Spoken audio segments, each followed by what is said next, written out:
दोस्तों, हम बनाने वाले हैं एक कुर्सी, वो भी बिना किसी कील को इस्तेमाल किए।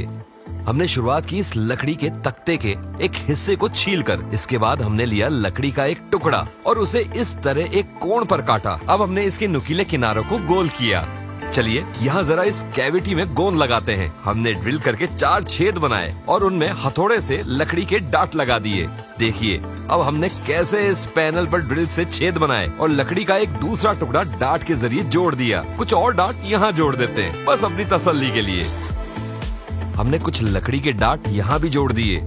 इसके बाद हमने कुर्सी में पीठ को सहारा देने के लिए कुछ और लकड़ी के टुकड़े जोड़े। चलिए अब इस कोने पर काम करते हैं। हम यहाँ पर सिर्फ लकड़ी और गोंद का इस्तेमाल कर रहे हैं। यहाँ जरूरत है एक्स्ट्रा लकड़ी को हटाने और थोड़ी सैंडिंग करने की। अब समय है पेंट करने का। हम अपनी लकड़ी की कुर्सी को इस बेहद ही खूबसूरत वॉलनट स्टेन से रंग रहे हैं और इंतजार नहीं हो रहा। देखते हैं आखिर में ये कुर्सी कैसी लगेगी। मेकओवर के बाद हमारी लकड़ी लगभग तैयार है। बढ़िया है।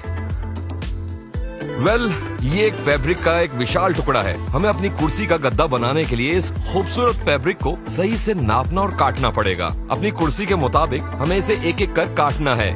अब समय है अपनी कुर्सी को कपड़े पहनाने का। हमने शुरुआत की अपने फैब्रिक को कुर्सी पर रख उसे इस तरह स्टेपल कर। चलिए अब इसे जरा दूसरी तरफ खींचते हैं और इसे भी स्टेपल कर देते हैं। यहाँ हम शुरू करते हैं कुर्सी की बैक सीट को कपड़े पहनाने का काम।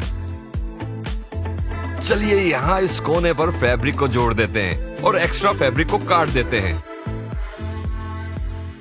अब हम थोड़ा फोम लेते हैं और इस लंबे तकिए के खोल में भर देते हैं। ये दरअसल एक तकिए का खोल नहीं बल्कि एक गद्दे जैसा है। यहाँ बारी आती है कुछ बटन सीने की, इसे एक बेहतर लुक देने के लिए।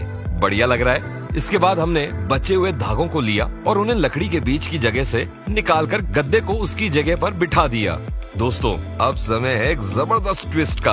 हमने थोड़ा सा फैब्रिक काटा और एक बढ़िया सी थैली बनाने के लिए इसे सीना शुरू कर दिया। वाकई है ना कमाल का आइडिया। मोहन, चलिए देखते हैं क्या लिखा है। चेस्टर, क्या बढ़िया नाम है। चलिए इसे कुछ पिन्स की मदद से कुर्सी के एक तरफ लगा देते हैं और आखिरकार हमारा काम हो गया। ये कितना बेहतरीन बना है। ये यकीन करना वाकई मुश्किल है कि इसे बिना किसी कील की मदद से बनाया गया है। क्या घर में कोई चेस्टर नाम का शख्स है? इस बेहतरीन कुर्सी के जर्रे जर्रे पर आपका नाम है। अब इस थैली को ही देखिए। हर कुर्सी में एक ऐसी थैली होनी चाहिए। तो दोस्तों, अगर आपने इस बेहतरीन वीडियो को पसंद किया है तो हमें बिना देर किए फॉलो करें। आपसे फिर से मुलाकात होगी एक नए मजेदार वीडियो के साथ। और इसी के साथ ये क्राफ्टी पांडा आपसे इजाजत लेता है।